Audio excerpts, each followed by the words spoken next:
I think the first is, how do you gain trust with the player? Because if you yell at a player, but they trust you and they believe that you actually have what's best for them, and you're not just yelling because you're frustrated, but you're yelling to help them, now they're able to take that criticism or coaching, whatever you want to call it, and apply it because they know that you have their best interest in mind. You are listening to the Beyond the Scoreboard Podcast, transforming athletes into leaders on and off the court with host Coach Furtado.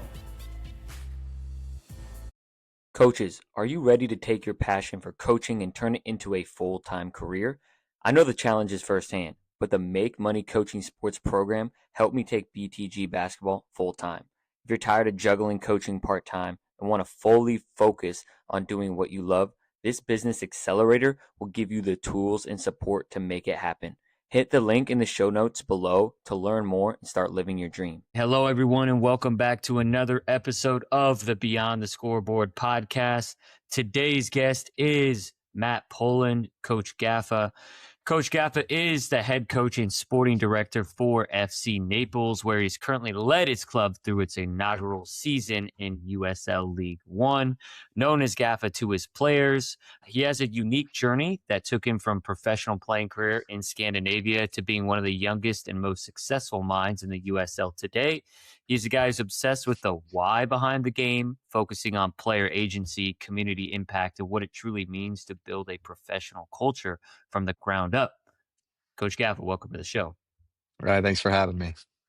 Of course. So let's dive in right there, talking a little bit about your player journey. And, from my research and getting to know you, you talk a lot about the beyond soccer, preparing young men, young women, and people for life beyond soccer. And I want to talk about your experience as a player, the setbacks that the trials and tribulations that you faced as a player that has now helped you as a coach, specifically your knee injury. So can you talk about how some of those challenges early on have really influenced your coaching today?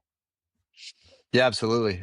I think the most important thing when you're going through youth soccer or youth sports in general, right? A lot of players have a goal or dream of playing professionally. Right off the bat, right? Reality is that's very few and far between. And so to me, sports has to be more than just that as the goal. I think sports is an amazing microcosm of what life is: success, failure, teamwork, frustration, overcoming an obstacle, right? Seeing a commitment through. All of those things are part of what youth sports teach a player, especially team sports, right? For me, I grew up, I played soccer, played other sports as well, always had the dream of playing professionally. I luckily had that opportunity and experience. So played for 4 years over in Scandinavia. My fourth season, got my knee stuck, or my foot caught in the ground and just turned.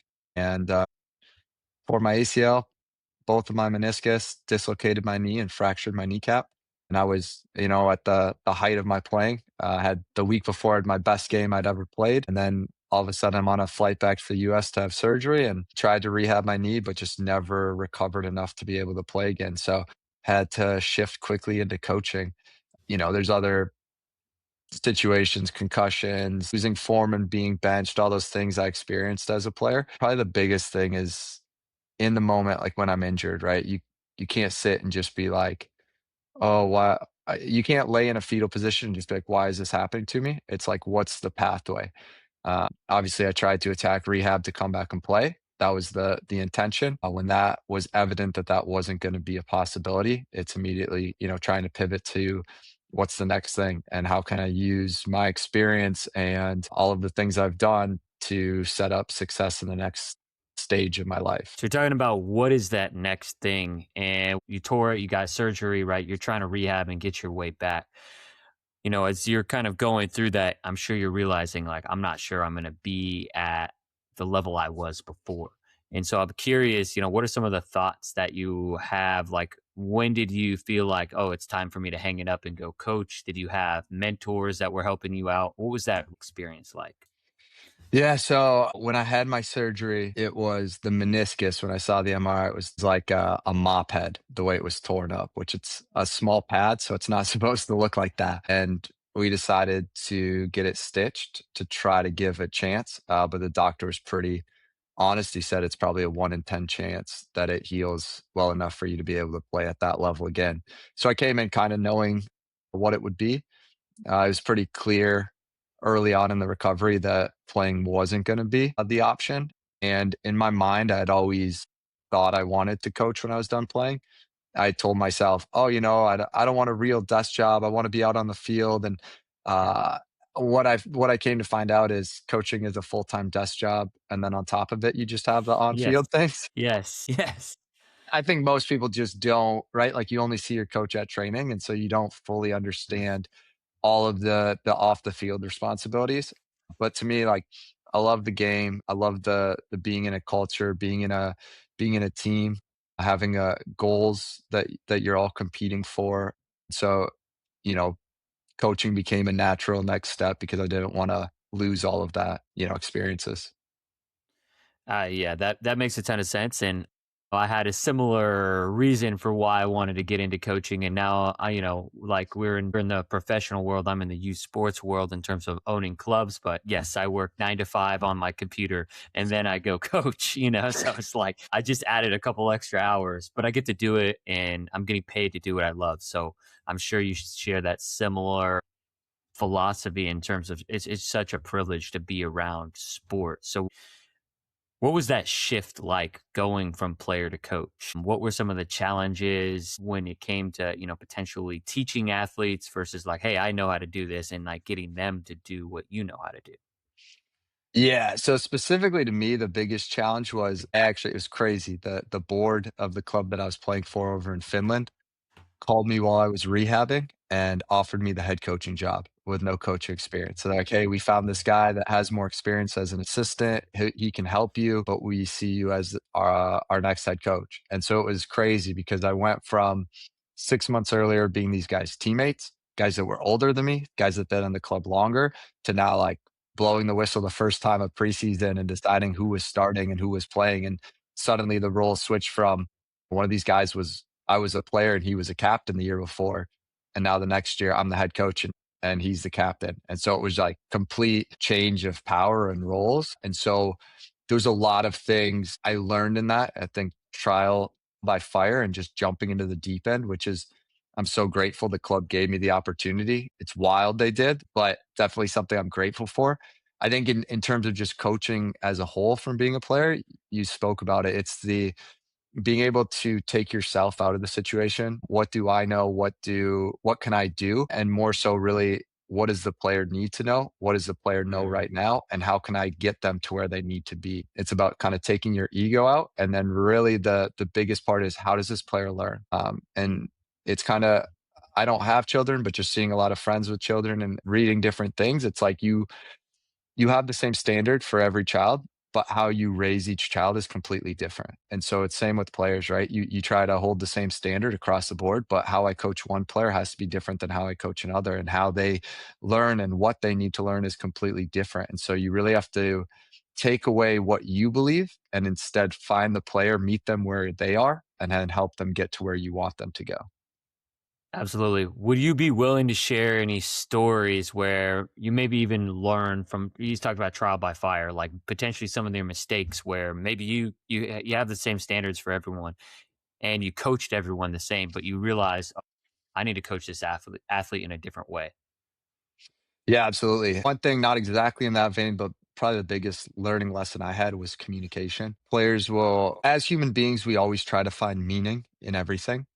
And so, when a coach puts a lineup up in training, every player, is this a starting lineup? Am I a starter? Am I not starting? Does coach hate me? Right? Like they go, Right. and and players are constantly, just as humans, we try to find meaning. And so, when you don't communicate and give clarity, players can sometimes take things to directions you never thought of. And you're like, this lineup wasn't even about you. Like it was about this and this guy I want to see, but they'll go and spiral to somewhere that it's not. And so just in general, giving clarity and communication is important. A player might disagree 100% with your assessment, but what I find is at least they know where you're coming from, and then they can either accept that or not as a truth, right? You can say, hey, this, and this is the reason you're not starting. They might disagree that, no, I'm better at this or that, but at least they understand what you're seeing or what you're not seeing. to why they're not playing in that example. In terms of players, yeah, it's constantly learning, right? We had preseason and you bring new players in, and you have a player that's a 6-year pro, and you might get on them for an action, and all of a sudden like they shut down and they don't play well the rest of the session. And you go, okay, like this player clearly, like I can't just, get on them in that way because they just shut down. Maybe they've had really negative coaches in the past, and so they don't respond to that. And maybe it's instead, hey, an arm around them. Hey, I really like when you do this. Do you think in this moment, like, do you think you could press there? And they're like, yeah, like I was thinking. And now they're feeling encouraged and that they were part of the solution. And now that player is, the next time is willing to do that action. But some players like, coach, I need you to motivate me. I need you to get on me. And so it's constantly, what does that player need? And again, that's why I think coaching is so much of like, leave your ego to the door. It's not what I believe. It's not what I think. It's more of like, what does the player believe? And now it's my job to help with where they're at and whatever constraints they're at. How do I help them and pull them to where we're trying to go? Right. Coaching is not a one size fit all. Every athlete loves to be yelled at, right? I'm curious for you, talking about standards, right? You built a playoff team in your inaugural year, winning a playoff game for the first time in that league. Obviously, that means you have high standards and that performance is really important at practice. How do you make sure that you keep all of your athletes up to the standard like you're talking about? Like, let's say, athletes are making mistakes and that athlete that doesn't love to be yelled at, sometimes you don't have time. I don't know what it is like for you as a coach, but I feel like sometimes we don't have time to be in the middle of practice, like, come huddle around here, because we got to keep things moving. So I find that sometimes as a challenge for me, where I'm like, I need you to do this, and I'm just like, I know you don't want to be coached like this, but I need it. So I do try and like bring them to the side after, but I'm just curious how you approach that. Yeah, obviously, part of that is helping get the player where they need to be. They need to be able to take right in the moment of a flow of a game. You don't have time, as you said, to sit and put your arm around them. And so, it becomes yelling because it's 50 feet away and you have 2 seconds to get the information. So yes, you're yelling, but it's not in a negative way. You're just getting the information. Part of that is the development of the player, right? We get the player can't handle, let's just say, yelling. Okay, I think the first is, how do you gain trust with the player? Because if you yell at a player, but they trust you and they believe that you actually have what's best for them, and you're not just yelling because you're frustrated, but you're yelling to help them, now they're able to take that criticism or coaching, whatever you want to call it, and apply it because they know that you have their best interest in mind, right? The other part with it in terms of like the culture is, I think the most important is for coaches is how we lead ourselves. We're so good at always holding and talking about standard of this guy and that. And it's like, okay, was my session prepared right? Were the teams made? Was the transitions on time? Was the objective correct? Were the training points correct? Were the rules correct? Like all those things. And if you hold yourself to a certain standard, it's a lot easier for people to see that and continue to want to be involved in that than if you're just like always yelling at them about standards, but not holding your side of the accountability. And it's in anything, right? It's so easy to see the injustice somewhere else or the lack of standards somewhere else. And it's so much harder to be personally accountable, I think. 1,000%. And can you talk about how you hold yourself accountable and how you show humility to your athletes when you don't live up to those standards?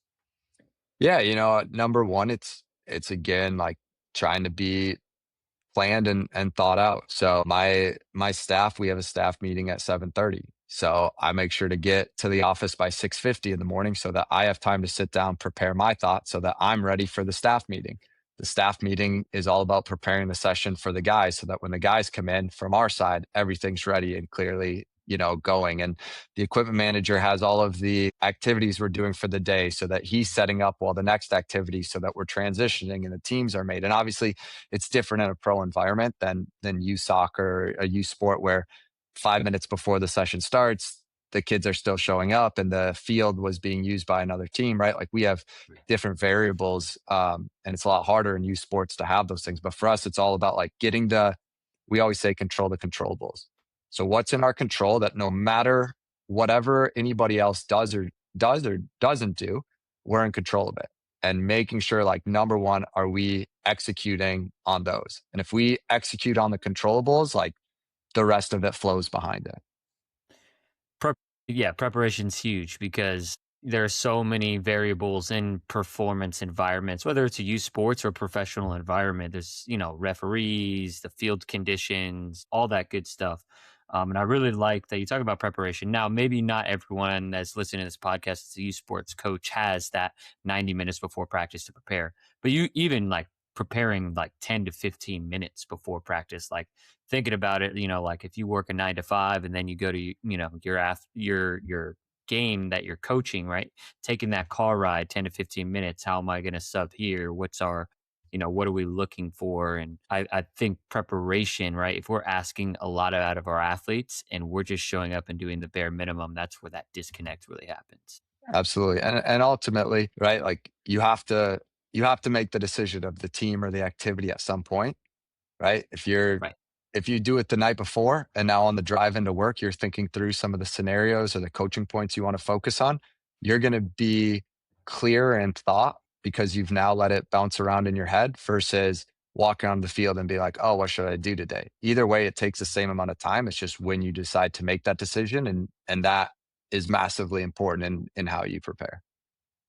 1,000%. And one of the things before I do want to get into joystick coaching. But before we get there, you talked about how we lead ourselves as coaches and our energy that we bring into the room. I'm curious, in a professional sports environment for you, how do you make sure that you don't burn out and that, like the grind doesn't become too much? Because I know for me, even in the youth sports environment, it's year round. I don't necessarily get a break per se. How do you make sure that you stay energized and ready to go every session? That's a great question. I know that's a hard one, right? Like, for us, last year we started preseason January 15th. We had our exit meetings November 12th, 13th, and then we were back preseason January 15th. And we're doing, every other weekend we're on flights flying across the US. And so it's and 40 something games, right? So you're gonna have to have a high capacity of work rate. There's just no way around it. I think the biggest thing as a coach is making sure you're finding moments to turn your brain off from it, right? Because, as a coach, like, you're in your car, you're thinking about it. You're driving to the game, you're thinking about it. You wake up in the middle of the night, you're thinking about it. Like, it's always there. It's not a 9 to 5 job that you clock in, clock out, right? There's always problems to be solved. And, this player's texting you that he's sick now and that, right? There's just always something to be thought of. And so finding little moments to shut down away from that and be intentional. For me, I try once a week to just play some video games with my friends, and we get on the headset and we just, it's a way of, they all live in different places in the US. So we're talking, we're laughing, right? The video games is kind of just the vehicle of our hanging out, but it's intentionally shutting my brain off from thinking about soccer because, yeah, we're so absorbed in it that if you don't find little moments to recharge, you're just going to burn out. 1,000%. And that's what happened to me last year. Sometimes we get so excited that we just keep going and going and going. And then we realize, like, oh, I don't have anything left. So that's really cool that you make sure that you prioritize playing video games. And, even for me, like during March Madness, sometimes I have to be like, I can't watch, like, I need to turn my brain off. I can't watch basketball as a fan. Like, it's just impossible for me. You're probably the same way if you're watching the Premier League or whatever. Like, you can't watch it without looking at it as a coach. Unfortunately, it's a blessing and a curse, right? It's really fun what we get to do. And Yeah. so we're talking about joy, right? And then joystick coaching. What is joystick coaching and what do you see the issues with it, especially at the youth level? Yeah, the issue is, right, like, a coach knows something a player doesn't know. And so they see the breakdown start to happen. And so they tell the player, hey, move here.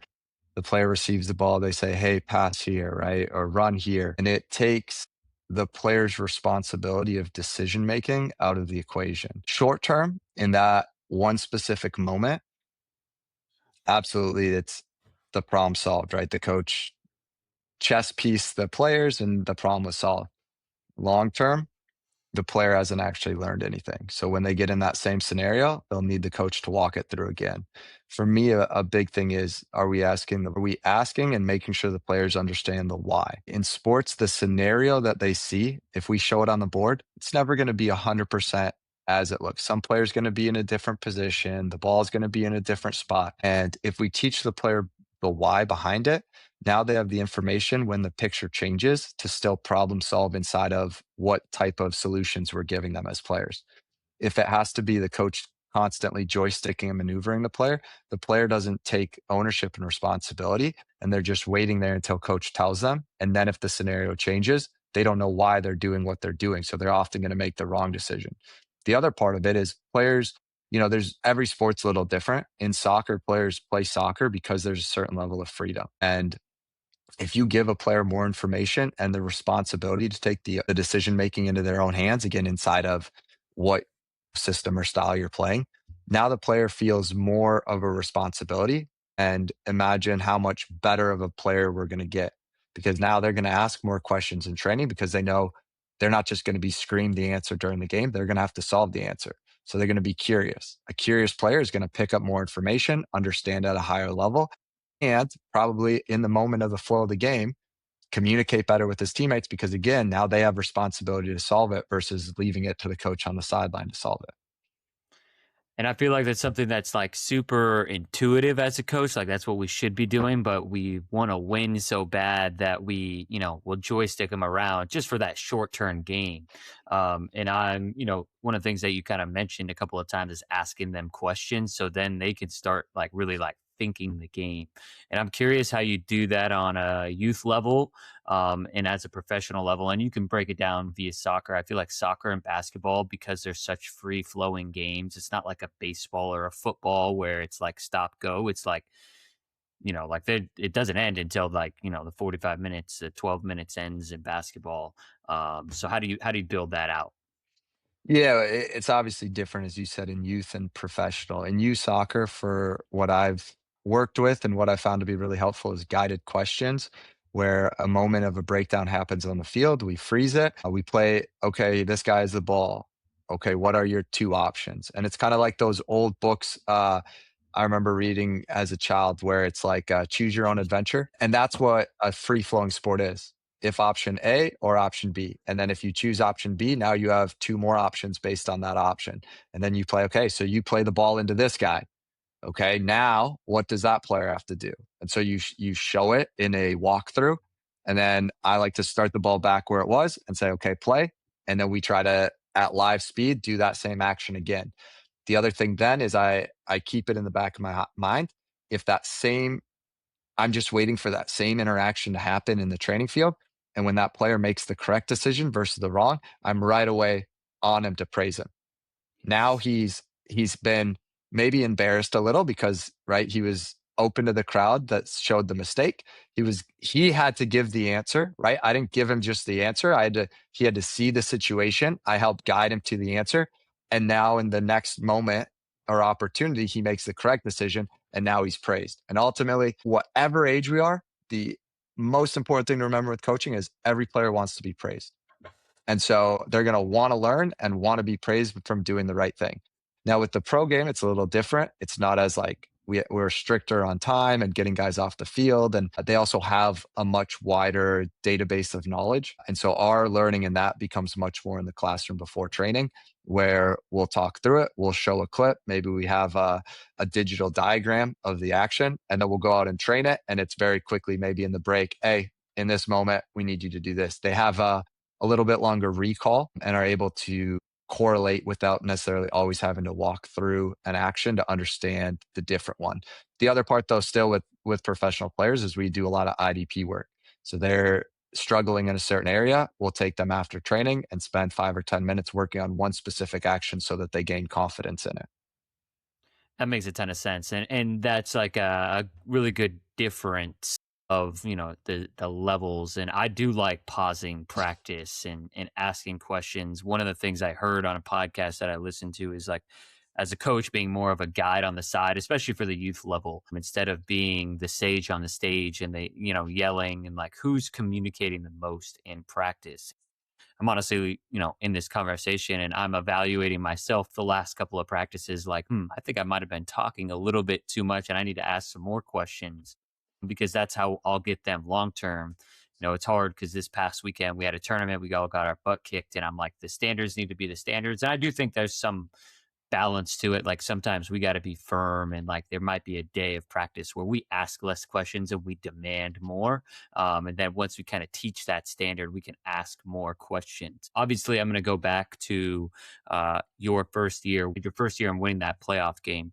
What do you think was the biggest challenge that season, and how did you get your team to overcome it? Yeah, a lot of challenges. You have challenges from kind of on the field to off the field, right? They always say it's like the plane is being flown while it's being built, right? Sure. We had never traveled 23 people from Fort Myers, Florida, which is our closest airport, to Lancaster, California. And how is that process? And how do the buses look and the meals look and the recovery, like all of that, we're building it while we're going. So there's a big grace that everybody involved has to understand like everything isn't going to be perfect in a lot of just the what you think is going to happen and then what happens.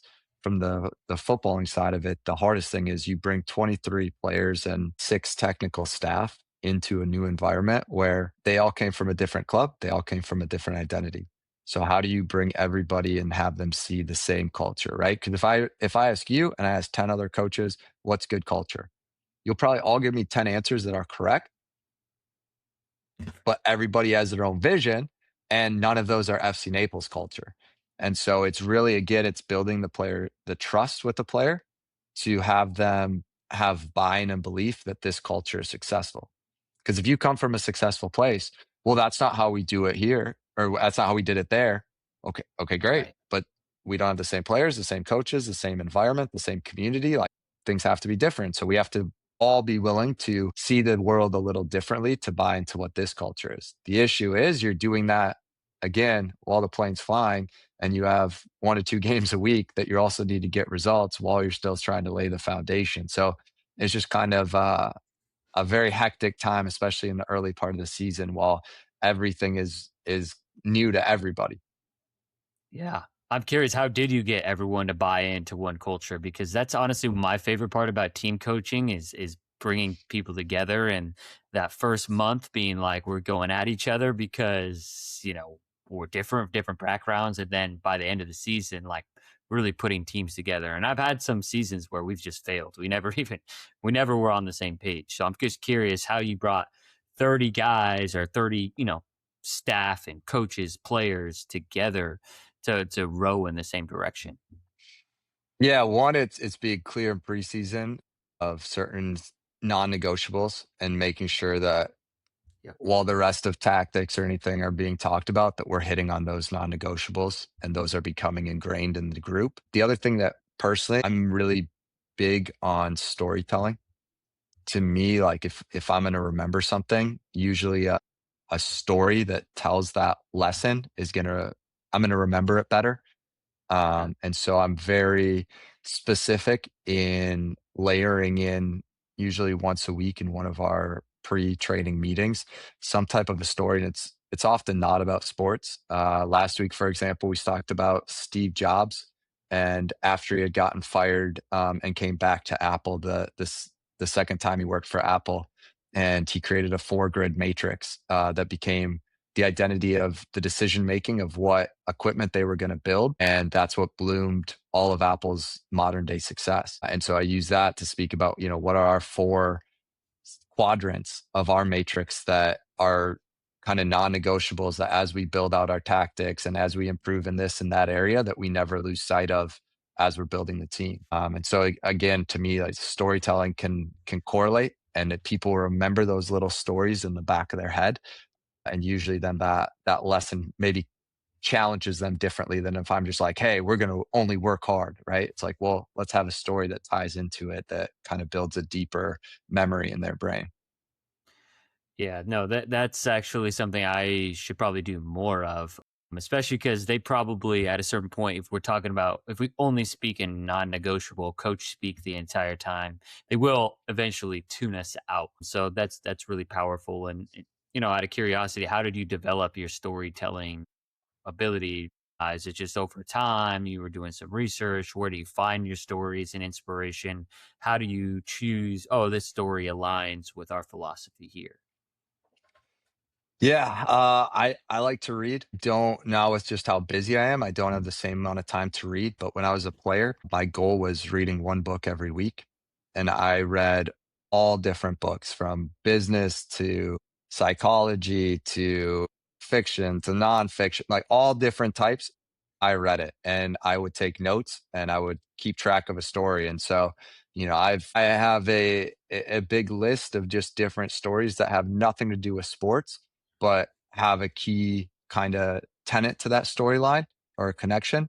And then it's kind of what is the team, where are we at, and what kind of word or mindset do we need to improve upon, and then bringing one of those stories into the fold. Because every story, like you talk to somebody for 20 minutes, and you're going to hear something about them that is an incredible story that you can connect to something else. And so if you just read random books, like the answers will come to you. You don't have to go searching. They'll be there in the paper and you'll see the correlations. Yeah, and touch on an important word of connect, right? Connect with different athletes, and I'm curious, as you bring in 23 different athletes, how do you build a culture where the athletes like actually genuinely connect with each other, and how do you handle some of the challenging situations? I'm sure in professional sports, especially, the male ego, right, is like one or the other, and I'm just curious how you approach that. Yeah, it's weird, right? We have players from I think 12 different countries. Some of the guys cannot communicate. They don't speak a same common language. And so that's definitely challenging. Obviously, one is you need to make sure everybody in professional sports is, as much as you want to win all of that, right? What's the most important thing in professional sports? That you get your next contract. So there's an element of selfishness that everybody has to have, right? Because if the team wins and you don't get a contract next year, was that great for you? Right? It's great to win, but like you're a pro player because that's your job. So the most important thing is keeping your job, right? So how do we create an environment where everybody feels like they're getting what they need out of it, but always making sure the priority come game time is the team and making sure that the team is the number one thought. That's a big challenge because we have 23 players on the roster and only 11 start. So over half the guys every single week are going to be upset because they're not starting. Right. So guaranteed over 50%, not in the happiest mood that they're not playing. So the biggest thing I think is keeping them focused on all pulling or rowing in the same direction. Obviously, I'm one voice with it. I have my technical staff that helps. And then we also have a leadership group inside of the locker room that kind of each are leaders in different groupings of the players, and keeping their guys in alignment is really important because I can't obviously have individual conversations with 30 people every week. But if I make sure I have the meeting with the staff and the meeting with the leadership team, now they're all in places of influence that they can continue to keep everybody in alignment. So I think probably in the shortest way is really being intentional about delegating responsibilities. That makes a lot of sense. And I'm, as talking about leadership, how do you identify the leaders on your team and how do you develop leaders on your team? Yeah, development leadership. That's a tough one. Um, right? Like certain things, right? There's arguments of like, can you put something into somebody or do they naturally have it? I think there's certain elements that a player has to have to be a good leader, right? Like if they're just selfish and only care about themselves and don't care about the guy next to them, it's going to be really hard probably to ever convince them about leadership because leadership is all about sacrifice. And the way we view leadership is all servant leadership. And so it's not of getting more power. It's in fact, taking more responsibility for things outside of your control. In terms of developing, it's again, what's the intentionality behind it? What's the pathway? I think it's the same with coaching youth sports. A lot of coaches don't have where do they want to end up with a player, with a team, and then where are you now? and create a roadmap that specifically defines each step in that process to get to where you want to end up. Now, you might not get there, right? The season, maybe you really are faster to get to where you want to be, or maybe you never get there because development's slower. You can't control development. It's so nonlinear. But do you have that roadmap in place? I think in most interactions, they don't have that. It's kind of like we live in Naples, and Tampa's 2 hours north of us. And more often than not, what I see with coaches in anything is, all right, guys, we're going to get to Tampa. And it's just like, you just start walking and hope we end up in Tampa. And guess what? Some people will. Some teams will end up in Tampa. Some players will end up in Tampa. But 5 of them also end up in Miami. One of them will end up in Cuba, right? Like, because there's no roadmap, there's no compass saying this is the way we're going. This is the next step. In between Tampa and Naples is Sarasota. So that's our first goal, is getting to Sarasota. And then right? Like, and it's layered, thought out as a coach. Where are we? Where are we trying to go? And then how or what are the steps to get there? And that's the same with leadership. What is this leader on the team have? What more do I think he can excel in? And then how do I help self-guide or discover his pathway to be that type of leader? Yeah, it's painting that vision, right? And I think where I do see a lot of coaches, they'll just coach, and then the athlete's like, well, okay, but where am I going? Right. So it was something I always try and do whenever I kind of rip into an athlete or give that honest coaching feedback. And I always say it's because I want you to reach your potential, and your potential is X, right? Painting that vision. So they're like, because otherwise it's like, oh, coach is just yelling at me again. Like, and so, and that can give them hope on an aspiration on a direction, and to be able to, with, handle those mental challenges of, whatever it is, battle. So I'm curious, like, as you're building that out, like, how do you paint that vision do you paint it for each athlete? Do you paint it? And obviously I don't think you probably could go through all 23 athletes. Maybe you do. Or do you just do a team vision and by like player grouping? No, it's both, right? As a team, where do we want to end up? A big saying we say is, the strength of the pack is the wolf, the strength of the wolf is the pack. So we need to be working both. We need the team to be improving. We also need each individual to be improving. In terms of a player's singular improvement, it's having those individual meetings and figuring out what their goals are. Right? If I say a player has the ability to play in the MLS, but he doesn't have the desire or the goal to do that, then that shouldn't be his goal, because I'm going to frustrate myself because he's not, in my mind, maximizing everything he has. And he's going to be frustrated because I'm always getting mad at him, and he's going to feel like it's never good enough. And so it's really making sure that you understand what the player's goals are. And then again, looking at where they're at and then saying, okay, how can we get you to where you need to be? The hardest thing with a player is they say, or they think they know it all, right? Or a large majority of it. And it's kind of having an honest conversation of what you did got you here. You can't expect, if you continue to do that it'll get you to the next stage. And so how can we change things, tweak things, improve things, add little things into your repertoire on the field, off the field, right? In your psychosocial, in your nutrition, in your sleeping, in your lifting, in your prehab, in your rehab. How can we add little 1% gains that over the course of a 10-month season, you're going to see that improvement, so that next year you are in the level you want to be, or wherever your goal is. Right. In the professional sense, getting a contract, and in for the youth sense, you make that next level of whatever it is. I'm making my middle school team, my JV team, my varsity team.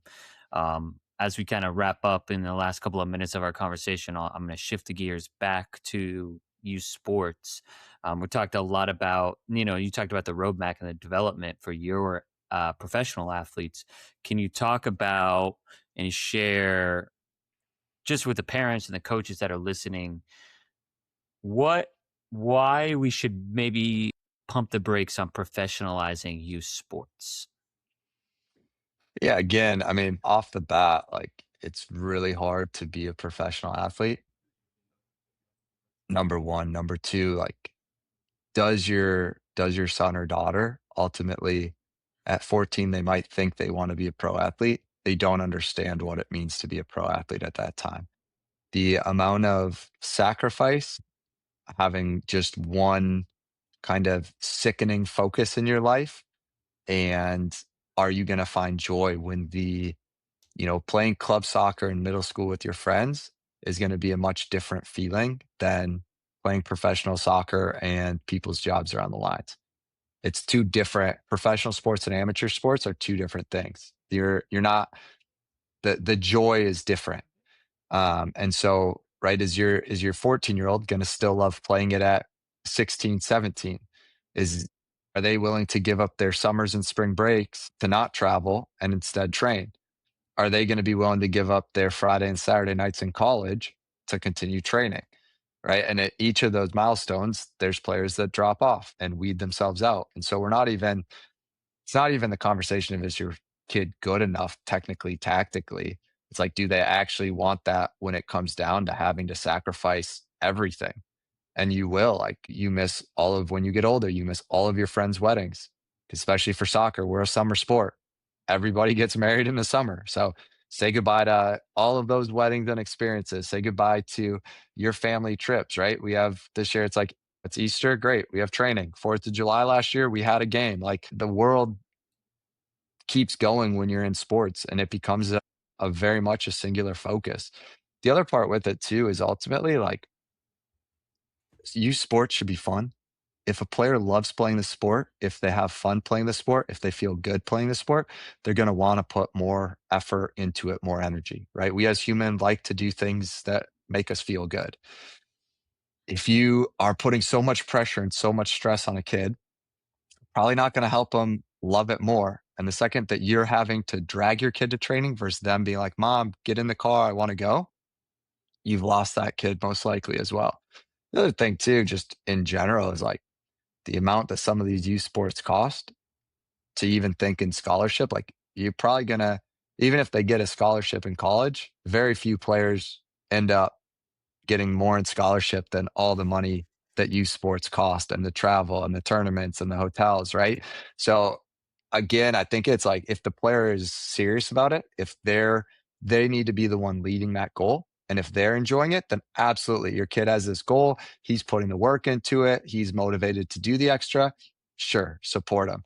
But if this is like, hey, I'm doing this so my ego can say my kid played pro, or I'm doing this so my kid can get a full ride scholarship, like, those aren't the right reasons, I think, with it. No, 100%. And I really appreciate you leaving us with that because, the youth sports is not professional sports, right? We should be playing and having fun. And my last question will be for you. And what I really love about your philosophy is, like, why do you think it's important for our athletes to play youth sports? And what's actually the most important thing about youth sports? Yeah, we touched on it a little bit, but to me, the most important thing is the life lessons, right? I think the NCAA does some type of commercials where it's like, you know, 99% of our athletes will go pro in something other than their sport, right? And that's the reality, and that's the truth. And it's like, let's maximize what this youth sport environment can teach us, right? I would say it's a safe place to make mistakes, right? You go out in the real world and you make mistakes. Like, there are some mistakes that you will cover the consequence the rest of your life. Soccer is not life or death, or youth sports is not life or death, right? So you score an own goal and your team loses. Yeah, is it sad to lose a game? Absolutely. But are there lessons to be learned in that? How do you deal with a failure? How do you face your team the next day? How do you build trust with somebody after letting them down? How do you improve upon a weakness? How do you respond to a challenging moment, right? As a team, you get benched. Do you quit or do you put in more work? Right? Are you resilient or not? And so there's all of these life lessons of teamwork, communication, of having to, as a youth player, having to go and sit down and ask the coach, hey, can we have a conversation about why I'm not playing? And have to have that direct eye to eye contact instead of living behind our phones. All of those things, youth sports are incredible in teaching.